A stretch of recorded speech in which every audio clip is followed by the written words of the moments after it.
What's going on, guys? Welcome back to the Connor Mark Show. First time in a long time we'll be on the YouTube page due to the storm that's coming through this Saturday morning. Our show at WCHE got canceled, but today we're taking it to YouTube to talk about the upcoming uh, championship round in the NFL. Two big games on Sunday we'll be talking about, as well as the Sixers, who have been on a hot streak lately and are in the thick of it in the East with trade rumors as well swirling the past couple of days. We'll be breaking down everything. Mark, what's going on, man? How you doing? Yeah, not too much, man. Like you said, unfortunately, the show canceled tomorrow, but it's not stopping us. We'll definitely, be back on the YouTube page as well. And yeah, just happy we could get this in and definitely talk about this championship round because these games, and I know we're going to touch on it a little, but last week was insane. 3 of the 4 ending on last second field goals. Yeah. And an amazing comeback, obviously, by Patrick Mahomes, 13 seconds down the field and wins it there too. So incredible. And obviously I don't think anyone would be expecting, the Cincinnati Bengals after the season they had last year to be in this position. So it's incredible. And can't wait to dive into the games either.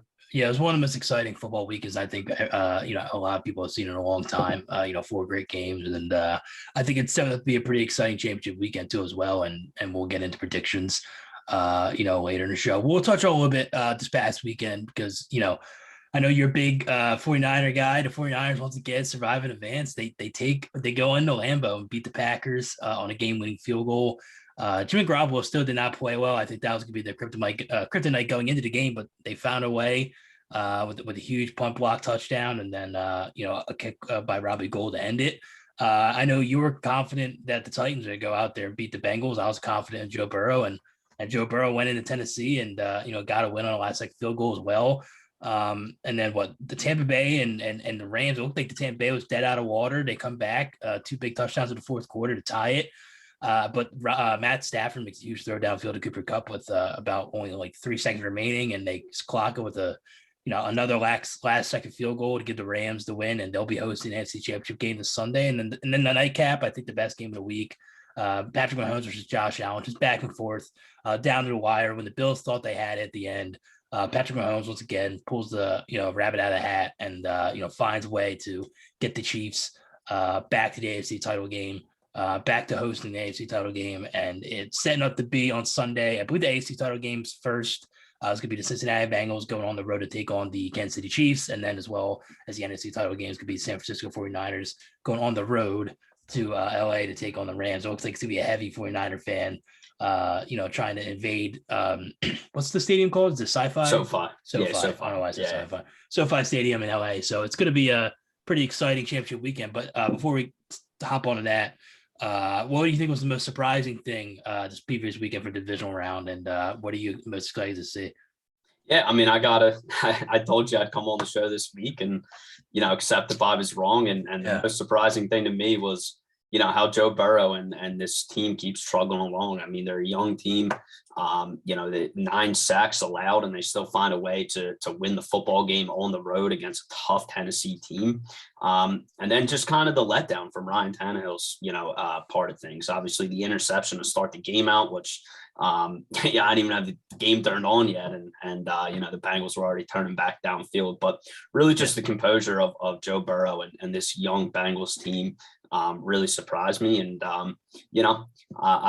I think they got some magic in the bag, but it's going to be pretty tough to get past Mahomes and that strong pass rush, just, the Chiefs have as well, just with not as much of a potent offense on the Titans side as the Chiefs had. So that was probably my biggest surprise. But, the game that really caught my eye just in the sense of how entertaining it was. And then, kind of the controversy at the end and want to get your take on this is, definitely the Chiefs and the Bills. I mean, that game was, I don't want to say it was low scoring in the beginning, but compared to the second half and the final 5 minutes, to the final 2 minutes was like what 28 points between the two teams. Yeah. Yeah, I mean, if you had the over in that game, you thought you were, you were dead, and then they turned it on there. But really, just these 2 quarterbacks, I think, can be argued to be, aside from Tom Brady and Aaron Rodgers. Obviously, after the season is going to tell a lot of things, where they end up and if they ended their careers. But these guys could possibly be talked about as the next 2 great quarterbacks, the best quarterbacks in the NFL.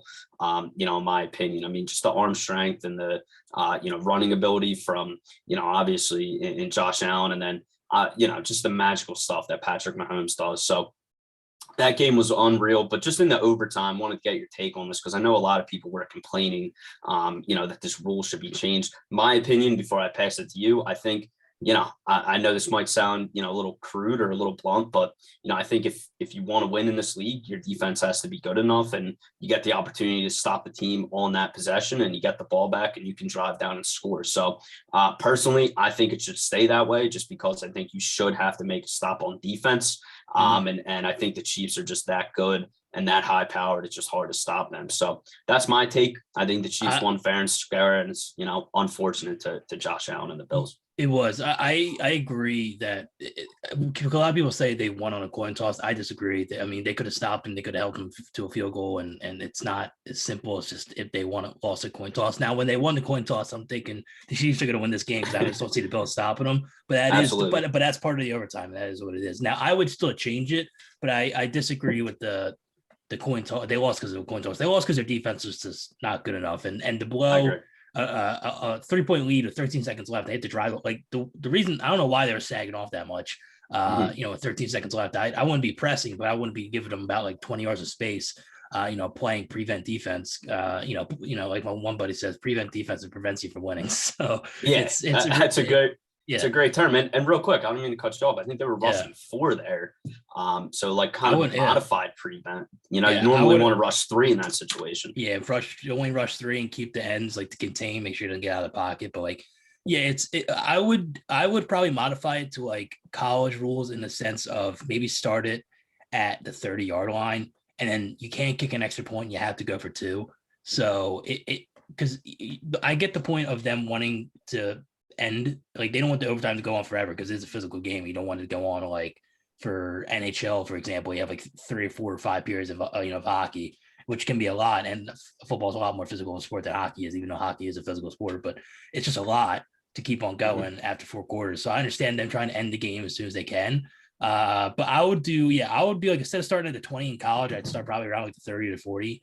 And then I'd be like, okay, if you get a touchdown, you have to go for 2. If you make it, okay, then they have to get a touchdown and then they have to go for 2 and get it. And then just keep going until then. Because at that point, then if your defense can't make stops, I don't know what to tell you, man. Like it's just all you need is like one stop, really. That's it. So that's something I do, and I understand that people don't like the idea of not giving Josh Allen an opportunity because he played. I thought he played better than Patrick Mahomes. I don't know. Maybe I shouldn't say that because we're so expected at this point. Patrick Mahomes playing at the level he is, but Allen was unbelievable. And you like to see him go out there and get another shot, but I agree with you. They didn't lose on a coin toss. They lost because the defense couldn't stop anything. Yeah, and that's what I was just going to say. I mean, the coin toss was one of the dumbest arguments in my opinion because, he's on the 25, 13 seconds left. They give up a quick 25, yard gain to Tyreek Hill and then an inside seam route to Kelsey, and they get, within 30 yards, of the end zone. So, I just want to get your take on that. I thought it was interesting. And the 2 other games, I know we both were really high on the Rams. I was gonna say, because you said you were wrong about the Bengals. I was wrong about the 49ers. I thought that they were going to win. Taking it. There it is. Well, I wasn't wrong about the Jimmy G thing because he did still play that good. But the Deebo Samuel is unbelievable. George Kittle obviously is a great player. Their offensive line led by Trent Williams on the left side is great. And their defense is awesome too. I love their front with Nick Bosa, Fred Warner. Ken Wall is a great linebacker. They got a lot of guys. Armstead's a great player. Yeah, they got a lot of guys that are defense that can play. So that was a great. I mean, that's an unbelievable win. Even though it's kind of like they got the punt block, which was huge, and they blocked a field goal. So it was one of those gutsy wins. When that's kind of the win you have to do when you're on the road for, I believe it was the 3rd time in a row they're on the road. 3rd time, yep. Yeah, and it's gonna be a 4th time now, which if they find a way to win, that's pretty remarkable. But if they find that's the type of win they have to get. They have to get some special teams. They took advantage of the punt block, like I said, or the field goal block and then the punt block for a touchdown. It was a pretty good performance, and with the Jimmy G thing, pretty interesting because even though he's not that great, I put him right around the 15 to 20 range as a quarterback. He finds a way to win, and that's he's 1 win away from the second Super Bowl in 3 years, which is really impressive. And it's crazy you say that because I think he hasn't thrown a touchdown in the previous 3 games either. So it just really goes to show, honestly. I mean, I know the big talks about Jimmy G and when you get into these arguments, that's the main thing or debates rather about, the 49ers. And, I've had quite a couple because I am high on the 49ers and a lot of people don't think they are. But my real thing is just, Kyle Shanahan. This guy is an offensive mind genius. He really runs the team well, and you really saw how these guys responded. I mean, like you said, Warner, Bosa, guys like that. But, that pump block, that special teams for the 49ers is pretty strong in my opinion as well. And to go on to the road to Lambeau, especially a West Coast team where you primarily only play warm games, to go into an environment like that and beat, arguably one of the best quarterbacks of all time in Aaron Rodgers is pretty impressive. So I don't want to give too much away. I'm hyped for this next game, but I think the train possibly keeps rolling here. The segue into the next for the games this week, I don't think the Bengals match well, and this may spoil my pick. The Bengals don't match up well, I think, with the Chiefs. I think it will be high scoring just because, Joe Burrow has been unbelievable, and their offense has so many weapons on the outside. So they have the offensive firepower, to beat the Kansas City Chiefs. But I feel like they're going to have to outscore them because I still think their pass rush is good enough to get the back from Mahomes and try and get some pressure on them like we saw in the last Super Bowl with Tampa Bay. But I think the Rams are good enough for that. And I actually think the 49ers are good for that too. They both have good front sevens that can get to the quarterback and get a pass rush going. So, I don't want to look too far ahead of the Super Bowl, but I do think those are some good matchups. I think the Rams is a better matchup against the Chiefs, but that's the one thing I think we learned from the Chiefs, who are obviously the heavy favorites going into this the final four teams of winning the Super Bowl. The pass rush and trying to get to Patrick Mahomes and make his, life as hell as it possibly can is going to be the deciding factor. So we'll go into the first game. It's going to be the AFC game. I believe it's at 3:00. It's going to be the Cincinnati Bengals taking on the Kansas City Chiefs. I believe the Chiefs are 7-point favorites. The last time I checked. Yeah. So that's a big number for the Kansas City Chiefs, even though their offense has been unbelievable, and we saw what they did against Buffalo, who's one of the best defense in the NFL. I still don't love the Kansas City defense. I believe it's 27th ranked in the NFL. It's not. It's one near the bottom. Not a lot of impact players. I know Tyrann Mathieu had a concussion. You probably will play this Sunday. I haven't looked at the status of him, but it's basically just him and then Chandler Jones in the front. Who's I believe he's a Pro Bowler this year as well. Those are the two standouts on that defense. But outside of that, I really think Joe Burrow has a real chance of throwing for the 300 plus yards and 3 touchdowns. He's been on the roll, and when they have guys like T Higgins and Jamar Chase, and Joe Mixon in the backfield for you, and Tyler Boyd too. You have so many guys, so many weapons on that offense. But the only problem is that offensive line is a little scary. So I'll go Bengals +7 for this game, but I still think the Chiefs win. So I'll take the Chiefs 37, Bengals 31. Yeah, I mean, with all the offensive points you made there with the Bengals and Joe Burrow, Jamar Chase, T Higgins, all those weapons they have, Tyler Boyd as well. I do agree it's going to be high scoring. I think both of these teams are going to really compete on the scoreboard, and obviously this sounds cliche, but the team that scores more points is obviously going to get the win. But in saying that, it kind of wraps in with your point there. I think Joe Burrow is going to have to win this game for his team as he's done a lot. We saw when they matched up in the beginning of January the 2nd, they played, they beat the Chiefs 34-31, excuse me. And for that, I just think this Chiefs team's too hot. I think this offense is just absolutely on a roll right now. They found their rhythm, and with 9 sacks given up by the Bengals last week, I think it's going to be a little tough to overcome that. And I think this Chiefs defense is going to get to them. So I'm going to take the Chiefs -7, and I think they're going to win 45-35 against the Bengals this week. Picking against them again. So it's a big. The offensive line thing is a scary thing. We just saw how many times Burrow got hit, and that's going to be, that's something they got to fix in the offseason, because we know going into it, a lot of people were surprised in the draft that they took Jamar Chase over Penei Sewell, who's in Detroit, and they knew they needed some offensive line help, and wide receiver wasn't really a need. They had T Higgins, they already had Tyler Boyd, but they ended up going with Jamar Chase, even though he was an All-Pro this year. The offensive line is still a big issue, and if that's going to be if they lose it, that's going to be the reason that they could not probably protect Joe Burrow. But I agree. I think that's gonna be a pretty exciting game. Like I said, I think it's gonna be another shootout. 2 young quarterbacks are really exciting. But listen, it'll be really cool to see the Bengals figure out a way to beat Kansas City Chiefs and go to the Super Bowl. I think a lot of people like Joe Burrow. I love Joe Burrow. He's one of the best young quarterbacks in the NFL, and what he's been able to do with this Bengals franchise, which has been one of the bottom tier franchises in the NFL, like Jets, Jaguars type of bottom. and to turn them around and take them from a bad team last year and take them to the AFC Championship game this year is pretty remarkable. And he's definitely a franchise guy. I think he's a top 5 quarterback right now. And I think that, it's I still think it's gonna be a close game. I just have a feeling. I just don't think Kansas City's defense is good enough for it to be a blowout. But I agree. I think the Chiefs find a way to win. I think, Patrick Mahomes has just been unbelievable. He's the best quarterback in football, and they'll find a way to win. So we'll go to the next. Oh, do you have something to say about that game? Or are you good? No, I totally agree with it. All right, we'll go to the second game. It's going to be the nightcap. It's going to be San Francisco 49ers going on the road to LA to take on the Los Angeles Rams. The Los Angeles Rams, I believe they're 3.5-point favorites. Yep, Must have been checked. 3.5. Yeah, 3.5-point favorites. So the Rams, with Matt Stafford, who won his first playoff game against the Cardinals, won his second this past weekend against the Buccaneers. He's finally had his playoff moment after, getting traded from Detroit and, being surrounded by probably the most talented team he's been around in his whole career.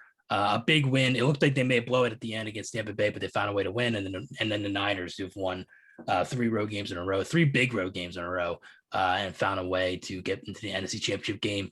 I think the line's telling me to pick the Rams. I just think because it's so hard to win 4 in a row on the road against 4 teams, but I believe the Niners have won the last 6 games against the Rams, if I'm not mistaken. Kyle Shanahan has really owed the Rams. And it's going to be a lot of 49er fans in LA. So it's not going to be that type of going to Lambeau, packed to Green Bay Packers fans. So I'm going to take the 49ers. Was it plus 3.5? I think they keep it close. But I think the Rams end up winning this. I think they're going to win 31-30. Actually, not. That's probably a little too high. I'll go 24-21. I think the Rams win. I'll go 24-21. I mean, I agree with you. I think, this is a really, really, really close matchup. And, with last week, actually, I'm correct myself. I believe in the beginning of the show, I said 3 of the 4 games were decided on field goals. I think all 4 games were decided on field goals last week. So, with that, with the 3.5 line, I mean, I think it's just screaming to take the 49ers. But like I said last week, Connor, I love this team.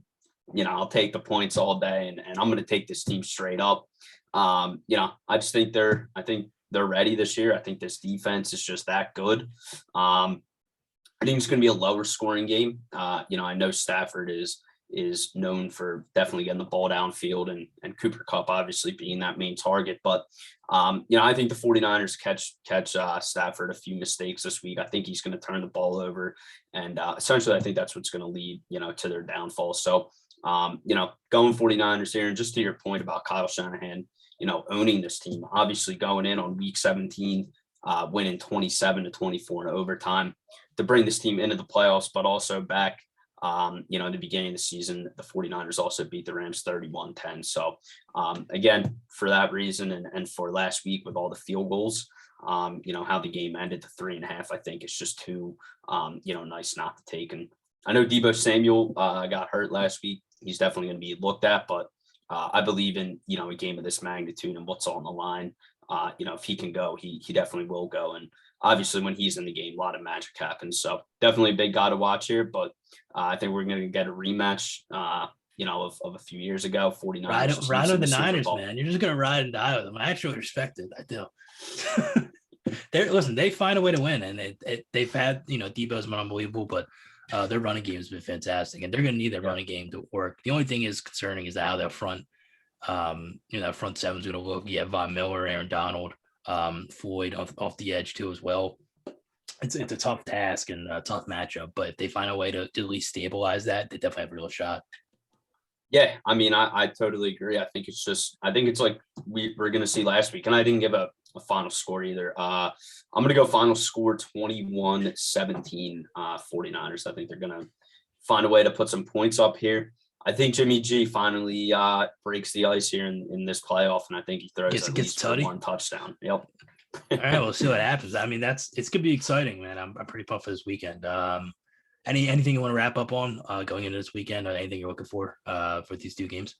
Yeah, I mean, if you had to make a Super Bowl pick right now, who would you take out of these final 4 teams? Well, the obvious one is the Chiefs. I believe they're the heavy favorite. I haven't looked at Vegas's odds. I'll take the Chiefs probably right now. But I think the Rams have a shot, man. I really do. I just think they have so much talent around, like on offense and defense. And I think Stafford's kind of put it together. And, I think they're probably the best team that probably had the chance of taking down the Chiefs. So I guess the odds on favorite is probably Chiefs Rams, in the Super Bowl, which I think will be a really exciting Super Bowl. I think that the Rams actually match up pretty well against the Chiefs. You have a guy like Jalen Ramsey, who's probably the best corner in football. Aaron Donald is probably the best lineman in football, best player in football. And Von Miller off the edge, and then you have on the offense you have Cooper Kupp, Odell Beckham, who's really found a nice role. Cam Akers is back, even though he struggled with fumbles against Tampa Bay. He's back and he's putting up pretty good yards. They have a pretty talented team. I think that they have the talent to match up with Kansas City. So, I have to look at Rams are probably number 2. I have to guess with odds. I'd probably throw like $15 on them to see. I don't know what it's probably plus like 350 or plus 400. But I'd probably throw some money on Rams, see if they can get there and win. But you never know. It's not easy to beat. I don't think it'd be easy to beat 49ers. I don't think so either. And for me, I sincerely believe it's going to be a 49ers Chiefs rematch here. But the biggest thing with me and the 49ers, if that does happen, I just have, a problem with how high powered this Chiefs offense is and how they can move down the field so well. Yeah. And I feel like, maybe a drive or two of that could be, the thing that breaks the 49ers backs, just because they've displayed they can't really put a ton of points up this postseason. They've really played a conservative game on the ground. So for that reason, I feel like if it was a matchup for that, it just wouldn't be the best offensive matchup. But, who knows? Jimmy G could turn it up. This team could find, an offensive juggernaut somewhere in the, schemes and plays of Shanahan. But, if I had to go, and it's not really a sexy pick, but if I had to pick someone, obviously, right now I'd go with the Chiefs. Yeah, the Chiefs are definitely the odds-on favorite. Anything you want to touch on with the Eagles? I know it's been a little bit, Brandon Brooks retired this past week, which, obviously he played a huge role in the Super Bowl for Eagles. I believe he was All-Pro for the Eagles. I believe maybe in 2017 he was All-Pro, but he's one of the best, guards the Eagles ever had. And, it was kind of expected at this point that he was definitely done with the Eagles, but, a little surprising he ended up, retiring, but not too surprising. He has battled injuries the past couple of years that has kept him off the field. That is, the good thing is the Eagles have really set themselves up well at guard moving forward. They drafted Landon Dickinson, who's going to be put in that left guard spot, I think, next year. They still have Isaac Seumalo, they still have Herbig, they still have Driscoll. So they have a lot of guys at a guard spot who could fill in for them. And I don't think they'll miss a beat. I mean, they won't be as talented as Brandon Brooks was when he was on the field, but they definitely have, they still have the guys with Jeff Stoutland running the show in the offensive line room that I'm not worried about it, but it is, it is still sad to see him end because he was a great player for the Eagles Super Bowl team. Yeah, I mean, everything that you said to echo, but integral part of that Super Bowl team. And the 10 seasons I believe he was here for, with the Eagles. So definitely, a big player when he was here. Obviously, and unfortunately this year went out pretty early. So this team at least got to adapt. Dickerson got in there pretty early and acclimated. With this line and got about a full year under his belt and obviously a playoff game too. So, the one big thing I didn't watch the full press conference, but I did hear a little bit of it on WIP. And it's just really how much respect these guys have for, the offensive line coach, Jeff Stoutland. And, you hear Kelsey kind of say it and obviously Brooks in his speech or press conference about, leaving the Eagles. But, that's a good thing to hear. And, with these younger guys, if you will, the next generation really coming through for this offensive line, which is really outside of the quarterback position, the biggest area highlighted, I feel like, as the Eagles organization, it's just good to see. And obviously Dickerson did a great job filling in this year. And I'm really excited to see what, some of these other guys can do, with Kelsey possibly retiring, if not this year, most likely next year. So, unfortunate for Brooks, but I think this team's moving, like you said, definitely in the right direction on that front of the offensive line. Yeah, we'll discuss probably the next couple of weeks, probably definitely after the NFL season ends of where the Eagles stand going into the all season and this big draft coming up and the big all season coming up. They're rumored a couple of names come up. Today DJ Chark was a name that came up with Jeremy Fowler, tweeted out today that they'll be interested in.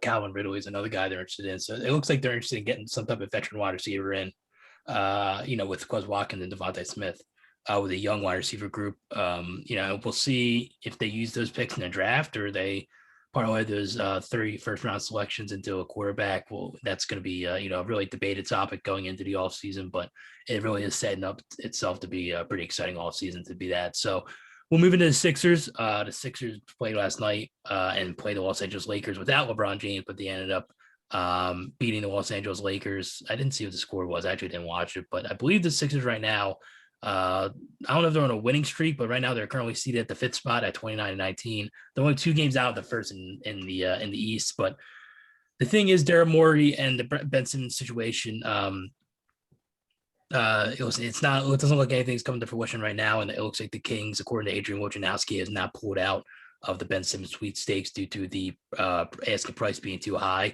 and the Kings think they will not meet that asking price. So it looks like right now, with the current scenario going on, it looks like the Sixers may keep Ben Simmons after trade deadline and try and figure out that situation in the offseason coming up. But a lot of Sixers fans are upset due to Joel Embiid having an MVP type of season once again, being in the prime of his career. And this could really be the year with the East kind of wide open right now that they could go out and win the Eastern Conference and then, try and compete for an NBA title. But due to just not having another asset along with Joel Embiid, they've kind of ended them. So what do you think about the whole situation right now? What do you think about the Sixers roster right now? And do you think anything's going to be done before the trade deadline, or do you think this is what they're going to be rolling with for the rest of the year? Yeah, I mean, first, I want to talk about the team because they're doing obviously spectacular. As you alluded to, Embiid's doing great. I hate giving this guy really any attention, really, talking about but we have to.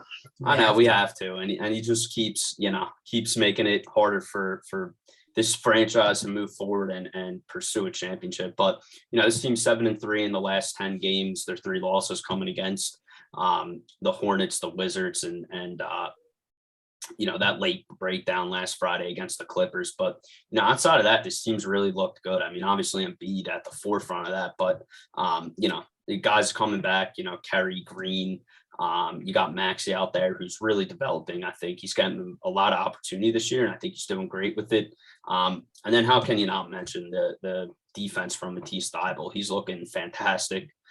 Had some big plays last night on the defensive end as well as the offensive end. So I think this team's really clicking. I think they're above where everyone kind of projected them, obviously, with Ben Simmons, not coming to the roster. But I also realize this is the regular season.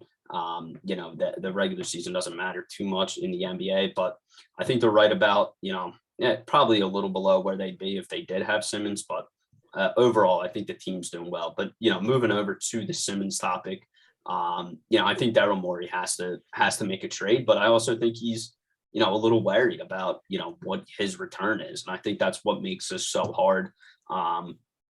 I think if he takes a trade that he may regret later or, get backlash from, I think that's his biggest thing. So I understand it's, probably hard for him to make a decision, but I think a decision has to be made in terms of the team.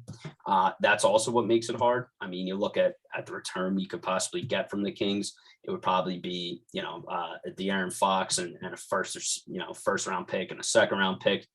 So I think that's also hard to grapple with because, De'Aaron Fox is a nice player and all. He's speedy. I think he has good vision, but there's a lot of questions about his shot, what he can bring. And I feel like it's kind of hard to really bring in an elite player at this time. Beal's not going to be on the move. Lillard's, I think, is hurt at this time. So I think he's in a tough situation. So, for that, I think they're going to hold on to him, move to the end of the season, ride this out. I don't think that's what a lot of people want to hear, but I think at this time it may be the best case, especially with how this team's playing right now. Well, another reason why it could happen is the recent James Harden talks as well. And there's a report that came out from, I believe it's NBA Central on Twitter. They said a report that says NBA teams are prepared to ask the league to look into a possible collusion between James Harden and Philadelphia 76ers. So I don't know what the collusion means in that tweet or that story. I didn't have a chance to read it, but I mean, I know Michael Rubin is pretty close with James Harden, and he is, he's, I believe, was he a minority owner or something like that? I don't know if he's a majority owner. I think he owns Fanatics as well, so he's pretty high up there. Yeah, so you don't really know of where this could possibly go, and then because the collusion thing is weird because I feel like people in the NBA collude all the time. Like you look at guys like like O'Brien or whatever, or Clutch Sports, they do stuff and the way they get they could find them with like a second round pick. So I imagine like this, nothing will come of it. But we'll see something. It looks like Derek Morey obviously has a history with James Harden in Houston, and he has some of his best years. He won MVP in Houston, and it wouldn't make sense teaming up James Harden with Joel Embiid. I know James Harden's like 33 right now. But when you look at the current situation, it looks like they're not going to probably get him out of Brooklyn. They have to wait. So I don't mind waiting on the Ben Simmons front if you can try and get James Harden, in the offseason. But I wouldn't trade Ben Simmons for nothing just because, you're kind of ruining his prime right now. But if you trade Ben Simmons for nothing, then you're kind of ruining his prime just in general. And you will never get it back an asset that will be good enough to team up with Joel Embiid and try and win an NBA title. So it's a shame this whole situation has come to this, but at this point, I think, it's pretty obvious that the front office will like a guy like James Harden. He's probably not happy in Brooklyn right now with everything going on there. It's a lot of big personalities in one locker room, and maybe he could find a way to get to Philadelphia next year, maybe in a sign and trade or something like that. But it's definitely a player that I would think will work really well with Joel Embiid.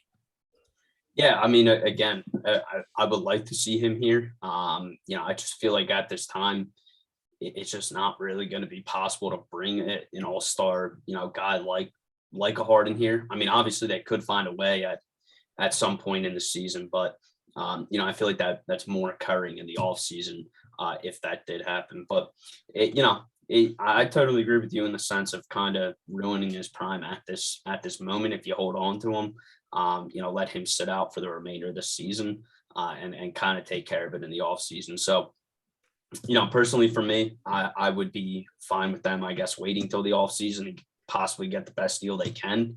That may not be available right now.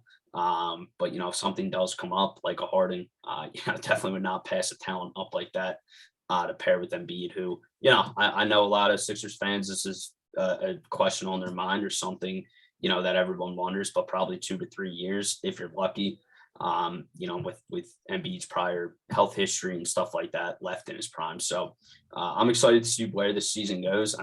Ironically, they play the Kings tomorrow night. So that should be an interesting game. And I think this train is going to keep rolling along, at least for the regular season. Obviously, when the playoffs come up, it's, complete different story. So we'll go from there. Yeah, we'll go from there. Anything you want to touch on, we haven't touched a lot of baseball since I think the Phillies season ended, but it looks like hopefully the strike is, coming to a close soon. I know there's still negotiations between the league and the MLB union, or the players union, but at this point, it looks like it's closer than it was about a couple of weeks ago. With the Phillies coming up, they signed one free agent, I believe it was in the bullpen, but they really haven't made. I know they're in on Kyle Schwarber before the league closed, but they bring in a couple big. Let's say they bring in two pieces. How optimistic are you going into the season? The Phillies have some sort of shot of competing in the NL East along with the Braves, who are defending champions. I'm not optimistic either. I always love this team, man, but it's been a lot of the same. I mean, the start of the season isn't my biggest worry, and obviously not the main worry of Phillies fans. It's really how they're going to end the season and what they do, in the middle of the season to propel them to the finish line. If you bring in two big league ball players, I mean, obviously I think it's going to improve their chances. It just really depends, what position. And I think a fielder, good hitting fielder, especially like Kyle Schwarber, who really seemed to find his game when he went to Boston last year. I think he could make a big impact on this team. And I think he could, motivate guys like Rhys Hoskins to rise up to his potential, and, some other guys on that team, maybe some younger guys. So, I would like to see a guy like Schwarber. I would like to see another bat in the lineup we could rely on other than Bryce Harper. But in the terms of optimism, I think it's a little too early right now. I don't want to get, too heartbroken too early with this team, but, there's always a shot. It's really the end of the season sort of thing they got to figure out. Now that's the thing. And, there's still a lot to happen between, getting negotiations back on track with the league and then getting back in the swing of things for the league. And then the Phillies trying to go out and try and improve their roster. They still need some pitching. They still need some hitting. So it's still a disappointing year last year, but I think whenever the spring comes around, the weather gets a little warm and the Phillies are back in town. I'll probably be there first weekend. I would like to see a game, whether it's the opening day or one of those games on the weekend. But it's gonna be I'm still excited to see Phillies baseball back, and hopefully they can make something of it this year. And hopefully build off of it because Bryce Harper was unbelievable last year, and they can get some surrounding pieces around them. I still think they have a shot of pushing for a wild card spot, but it is tough being in the division. With the Atlanta Braves, who's one of the well-run organizations in the MLB. So Definitely one of the most well-run and even more scary of, proving they can win without, their best player, best hitters and Ronald Acuna Jr. as well as, I don't know the status, but, on Ozuna as well. So they have some pieces that haven't even participated, in that World Series run. And they made it look, I don't want to say easy, but they definitely looked like one of the favorites there. So, with these guys returning, the Phillies are definitely going to have to make some moves with what they have and really improve this roster to an area where they can, establish a good, source of play for the entire season, not just the first, 3 months and then kind of stall out from there. So we'll definitely dive deep more into it, but more so looking forward to obviously big draft guys here. So more so looking forward to that. We'll definitely do we'll definitely do a live draft like we did last year. Did we do one last year? I think we did 2 years ago. We did 2 years ago. Okay, we'll definitely do something for it. I mean, it's going to be big this year too with 3 first-round picks currently right now. So it's going to be a huge draft for the future of the Eagles to make a lot of huge additions, hopefully on the offense and defense or all around the roster, try and make something happen for 2022. But we're going to end it here. We apologize everybody for no live show tomorrow due to the snow, but we hope everybody stays safe, and we'll be back following next Saturday. So alongside Mark Rogers, I'm Connor Gabe. We'll see you guys next week.